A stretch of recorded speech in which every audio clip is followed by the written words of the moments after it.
Buonasera a tutti, sono Alessandro Zanon, sono il presidente di... Good evening, I'm the chairman of AGSAT. I'm one of the founders, so I run this association with a group of people which are professionals which administrate the association as a volunteer. We do not have any business purpose. We are a no-profit, so we provide health and social services. We have been founded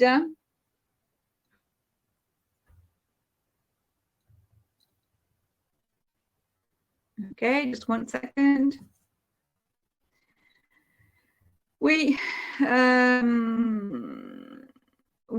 act as a volunteer since 1999. We have health and social services, and our mission, which is a mission of all no-profit associations that support a protected and autonomous life. So we run various life projects also for the ones, for after our departure. We work also in other fields, for example, rehabilitation, so civil protection of rights, the principle of equal opportunities, social rehabilitation for autistic people. I will go into further details. So then we have assessment and diagnosis, so that we have a working group which is focusing on this with Erika Comencini. Then we are also accredited by the provincial authorities for health purposes, and yeah, that's it mostly. We provide also formation, information, awareness raising campaigns with the various events, with various trainings internally, as well as also with the other specific stakeholders.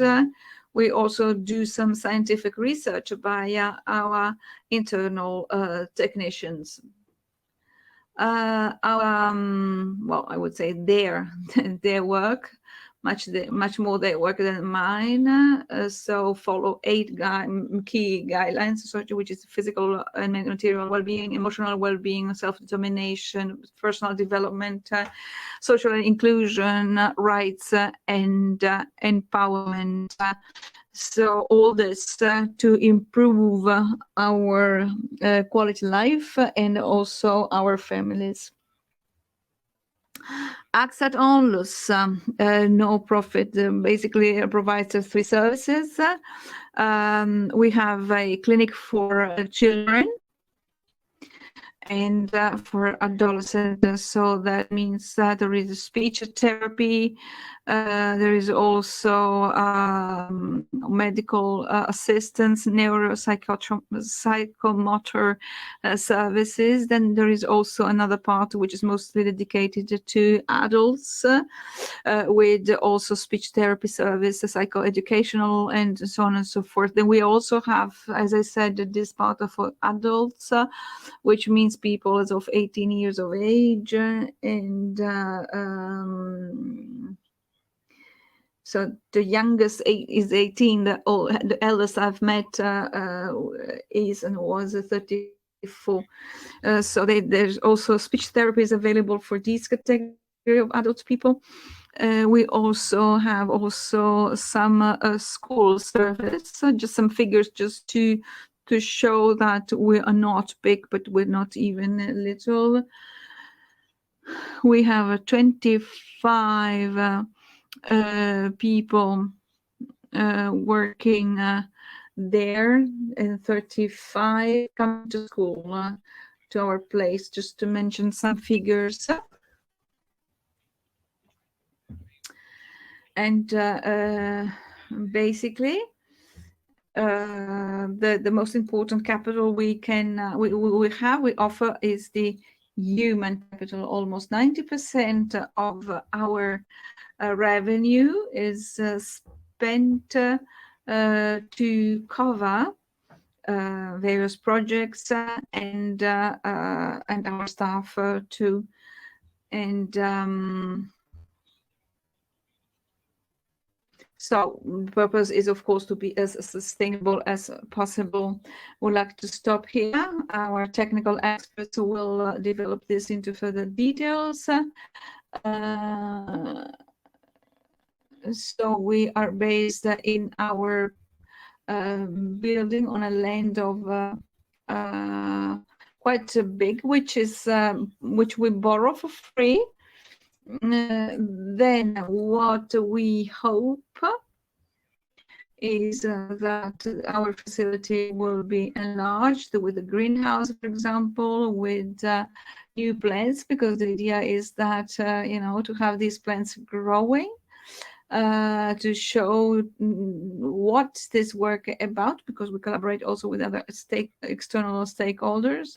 I also thank very much the European funds because they were very useful to launch this story, and I hope that it will be brought forward. Also, the social cooperative has helped us very much to build the installations. I also, by the way, I would like to thank the ones that have helped us with the bookkeeping, with report drafting. But now I give the floor to Mr. Meloni because he will describe in more details what this project is about. Thank you.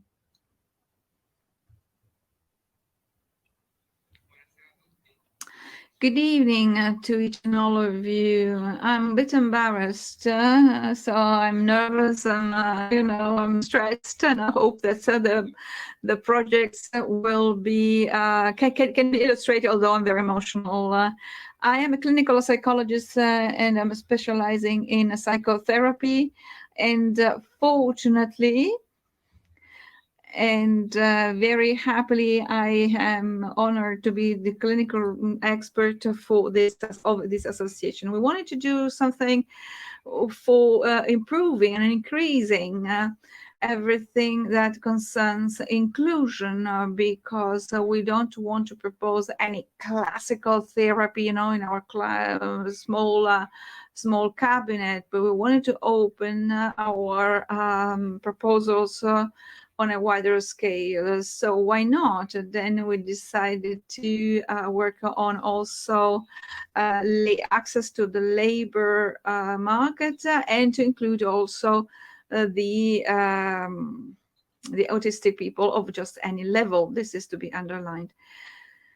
So in the world, we know that 15% of people have a full or a full-time job, including the autistic people. Unfortunately, in Italy, only 10% of autistic works, and so whereby for others, this rate goes up. We also know that 61% wishes to be occupied and to be included, and wants to have a job and wants to work and a future perspective. So what we're doing with our INFUSE project is the following: to use our lens in a different way, that is to try to develop and to enhance all orientations and motivation that are necessary for any innovative measure in the agricultural field, which means also to strengthen skills and personalized pathway design to foster accessibility to work and social inclusion. In particular, the specific ability in the agricultural policy, as I've said. We also want to raise the society's awareness of the conditions and needs of autistic people, and to create a cooperative territorial network to help us making this project just go on and grow bigger, maybe involving also other regions. And we also want to promote specific training within this sector. What are the specific objectives that have been pursued? Well, first of all, to improve the skills and competencies of the involved people, to develop effective orientation and motivation strategies for the implementation of innovative best practice in the agricultural sector. We want to also to promote the training operators in specific field, to promote gender equality and to overcome social and economic barriers that were met so far. I'm going to change my slide. We also wanted to promote equal opportunities, especially in access to education, training, and work across social boundaries. As a specific objective, we want to improve the skills of all our professionals, not only in terms of method, but also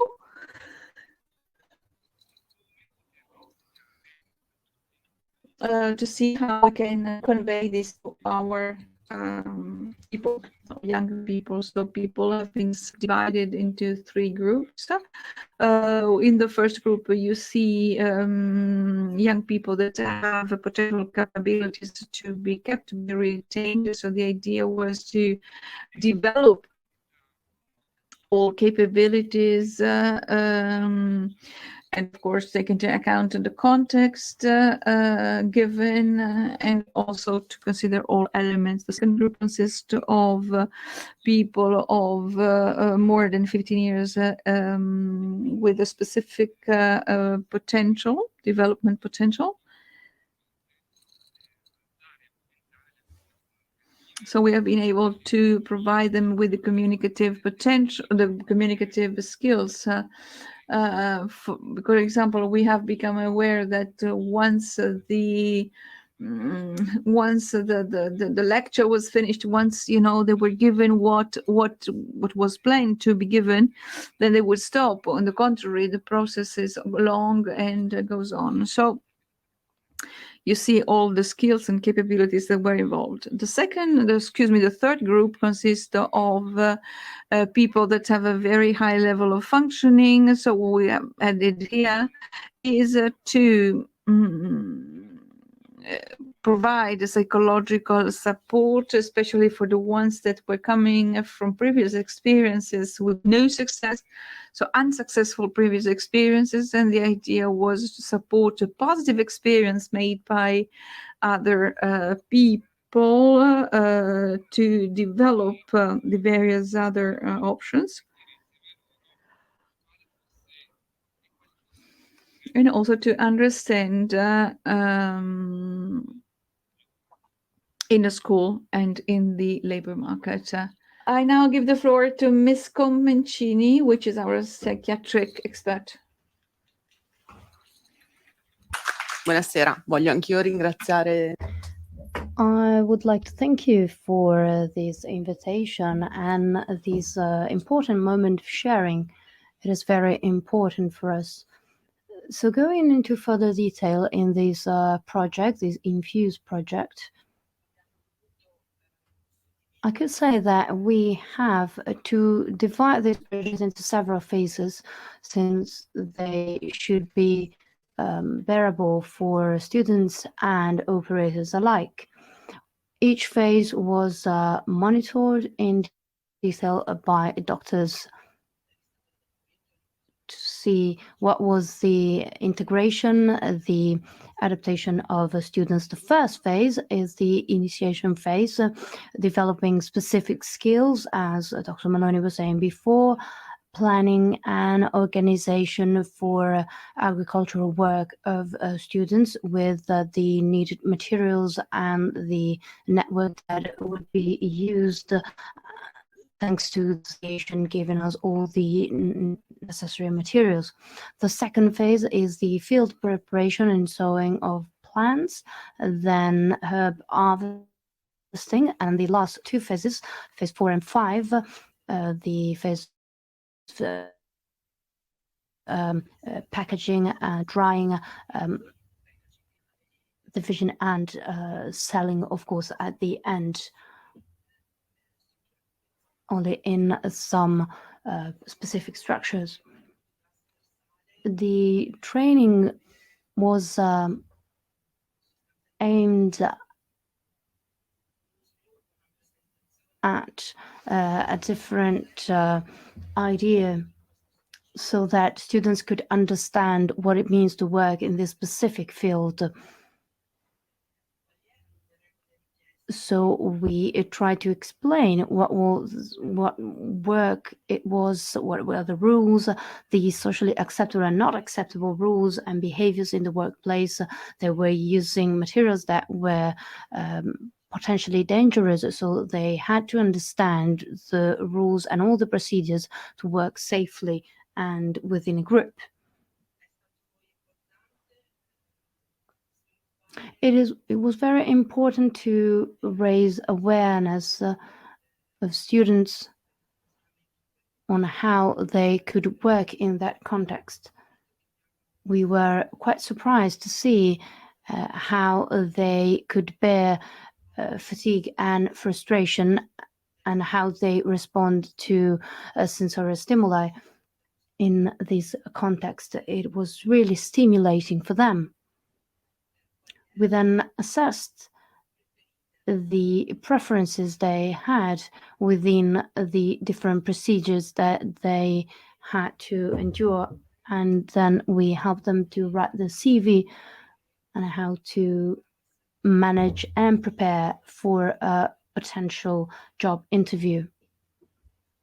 And we hope they will then have access to such interviews externally. As I was saying before,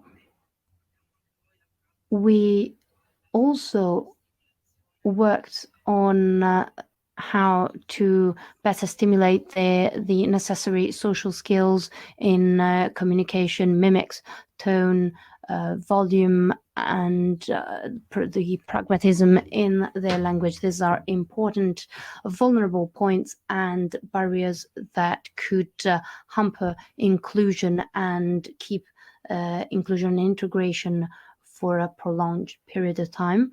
We also try to work on their awareness of different rules and how they could understand who their colleague is and who is the higher responsible official that they could address in a different context and what is needed in different contexts. It was also important to monitor during the whole project the level of anxiety and how to manage it. We succeed in managing anxiety since we could give them an option on how to react. So through our actions, we could develop response on how to out-manage anxiety without another external intervention by surrounding operators.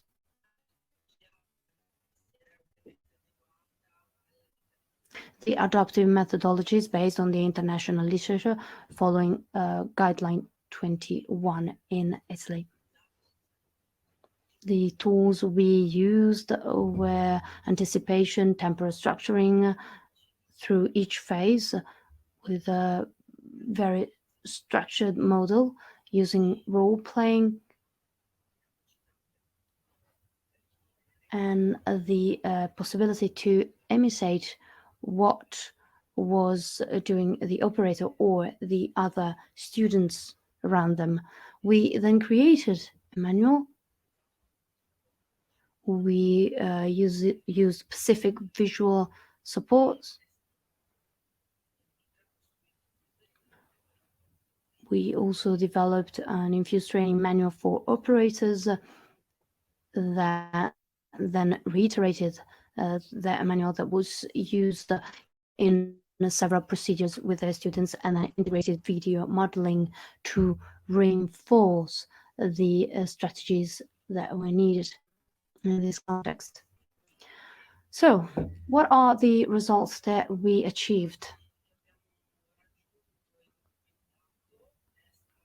Based on what we decided was our aim at the beginning, we achieved these results, the acquisition of skills and competences to enhance integrative autonomy, even through time, with significant results, even without the help of operators.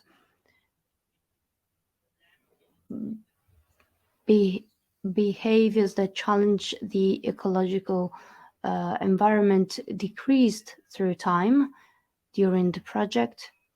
We saw a slight increase in spontaneous communication skills among students and between students and operators in different contexts, even outside the project and the working hours.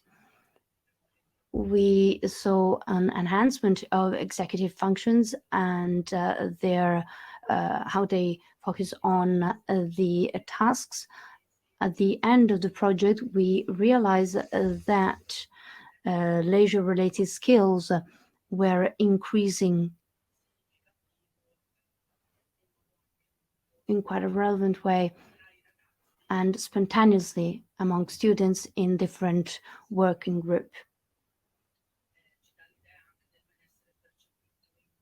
This is also related to the perceived well-being that they felt during the project. They could also experience the ecological experience, but also a gratifying one.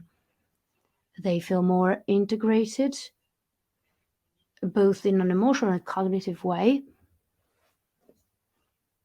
during this period of time when they were working through the project. We thank the territorial network, the collaboration with the Fondazione MAC, the foundation in Trento, and the social laboratory in Trentino. Thank you.